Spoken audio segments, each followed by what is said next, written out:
এবং আজকের এই নির্বাচনে এই প্রস্তুতি সভার মধ্য দিয়ে আগামী নির্বাচনের সম্ভাব্য প্রার্থী সহ আমাদের দলীয় যে নির্বাচনী রূপরেখা এটা আমরা তৈরি করতে যাচ্ছি। সমস্ত কংগ্রেস দলের সিনিয়র নেতৃত্ব, আমাদের জেলা কংগ্রেস সভাপতি, ব্লক সভাপতি, আদিবাসী কংগ্রেস নেতৃত্ব, আদিবাসী জেলা ব্লকের নেতৃবৃন্দরা এখানে উপস্থিত হয়েছেন। তাদের সকলের সমষ্টিগত যে লড়াই, এই লড়াইয়ের জন্য আজকে সংকল্প গ্রহণ করে আমরা আগামী দিন যথাসময়ে আমাদের 28টা আসনেই আমরা প্রতিদ্বন্দ্বিতায় যাচ্ছি, এটা আমরা ঘোষণা করছি। গতকাল বিরোধী দলনেতা জিতেন চৌধুরী বলেছেন যে পাহাড়ে নাকি ধর্মনগর বলুন বা এডিসিতে আপনাদের সেই রকম ক্ষমতা নেই, যদিও উনি বিনয়ের সাথে বলেছেন যে যদি সম্ভব হয় আপনারা ওদের সাথে সাহায্যের হাত বাড়িয়ে দিতে বিজেপিকে পরাস্ত। দেখুন, এই নিয়ে আমাদের পরিষদীয় নেতা বীরজিৎ সিংহ মহাশয় এবং আমাদের সিডব্লিউসি মেম্বার সুদীপ বাবু প্রতিক্রিয়া দিয়েছে। তাছাড়া আমি মনে করি যে মাঠেই প্রমাণ হবে। আমাদের জনসমর্থন সারা দেশে এটা যেমন বৃদ্ধি পাচ্ছে, আদিবাসীদের জন্য যে লড়াই, এই লড়াই কংগ্রেস দল ব্যতিরেকে সারা দেশ জুড়ে বা আমাদের রাজ্যে আমাদের যে লড়াইটা, এই লড়াইটার প্রতি মানুষ সহানুভূতি নিয়ে এগিয়ে আসবে এবং সমর্থন জানাবে।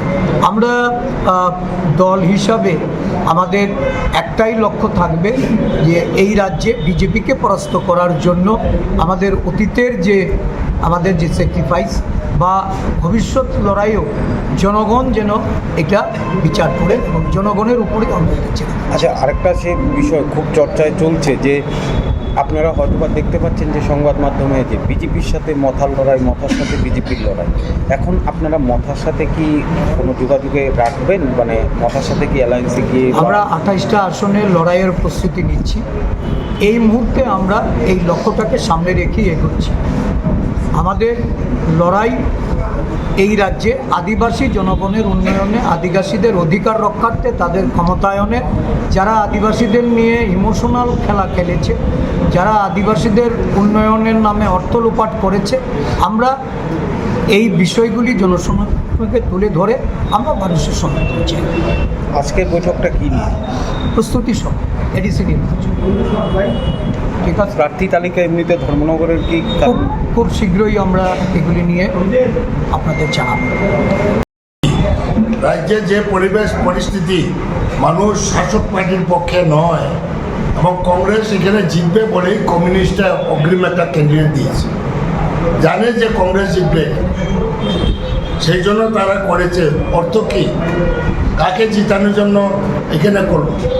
ধর্মনগর শিবটারও গত বিধানসভা নির্বাচনে কংগ্রেস দাঁড়িয়েছিল এবং আরও 3টা বাই ইলেকশন হয়েছে বিধানসভায়, সেখানে সিপিএম কন্টেস্ট করেছিল, এখানে তো আমরা ক্যান্ডিডেট করিনি।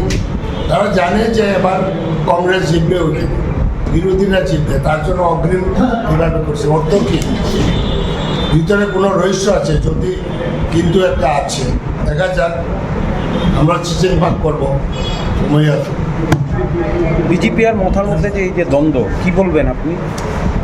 বিজেপি মথার মধ্যে দ্বন্দ্ব, এই দ্বন্দ্বর মধ্যেই তো আমরা বেনিফিট নিতে চাই।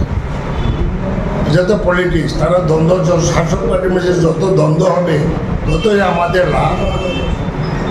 আর একটা বিষয় আপনি দেখা গেল যে যেদিন বিধানসভা শুরু হবে তার আগের দিন যে পরিষদীয় যে বৈঠকটা গেল, আপনিও জিতেন চৌধুরীর সাথে দেখা করেছেন, কথা বলেছেন, কি বিষয়ে? তখন কি আপনি বলেননি যে এই ধর্মনগরের বিষয় নিয়ে? তার আগে না, এবার পলিটিক্সের ব্যাপার, কারণ আমরা বিজনেস অ্যাডভাইজারি কমিটি মিটিং ছিল, এখন যখন বেরোলাম উনিও বলছেন চলেন না আমার এখানে একটু চা খাই, গেলাম। এরপরে সাংবাদিক বন্ধু যে বাইরে উঠ পেতে আছে, আমি তো জানতাম না, আমরা কোনো আলাপ হইনি।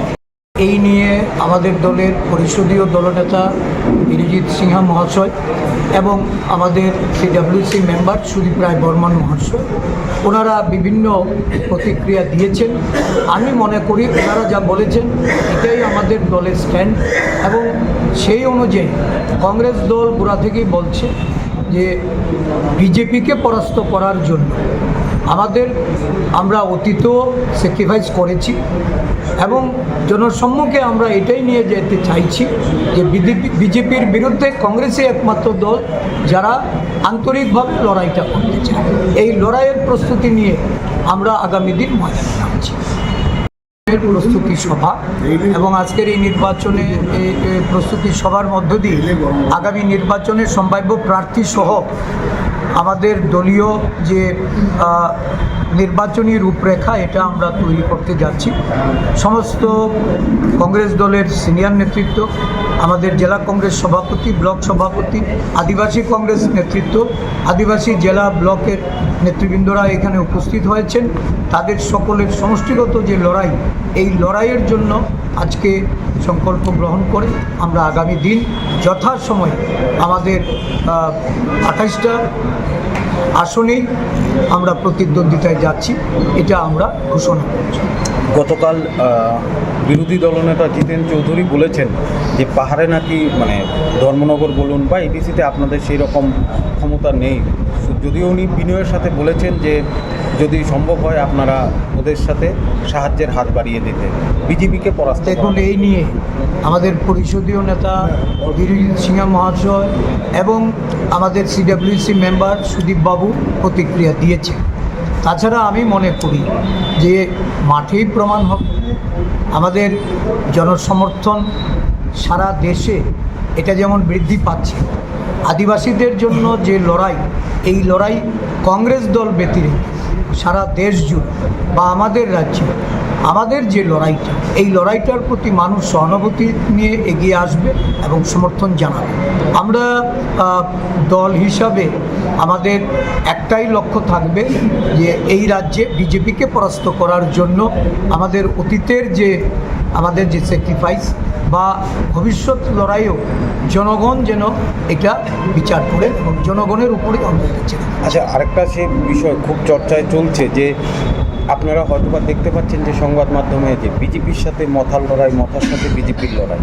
এখন আপনারা মথার সাথে কি কোনো যোগাযোগে রাখবেন, মানে মথার সাথে কি অ্যালায়েন্সে গিয়ে? আমরা 28টা আসনের লড়াইয়ের প্রস্তুতি নিচ্ছি। এই মুহূর্তে আমরা এই লক্ষ্যটাকে সামনে রেখেই এগোচ্ছি। আমাদের লড়াই এই রাজ্যে আদিবাসী জনগণের উন্নয়নে, আদিবাসীদের অধিকার রক্ষার্থে, তাদের ক্ষমতায়নে, যারা আদিবাসীদের নিয়ে ইমোশনাল খেলা খেলেছে, যারা আদিবাসীদের উন্নয়নের নামে অর্থ লোপাট করেছে, আমরা এই বিষয়গুলি জনসমক্ষে তুলে ধরে আমরা মানুষের সমর্থন চাই। আজকের বৈঠকটা কী নিয়ে? প্রস্তুতি সহ এডিসি নির্বাচন। ঠিক আছে, প্রার্থী তালিকা এমনিতে ধর্মনগরের কি খুব শীঘ্রই আমরা এগুলি নিয়ে আপনাদের জানাবো। রাজ্যে যে পরিবেশ পরিস্থিতি, মানুষ শাসক পার্টির পক্ষে নয় এবং কংগ্রেস এখানে জিতবে বলেই কমিউনিস্টরা অগ্রিম একটা ক্যান্ডিডেট দিয়েছে, জানে যে কংগ্রেস জিতবে, সেই জন্য তারা করেছে। অর্থ কী, কাকে জিতানোর জন্য এখানে করলো?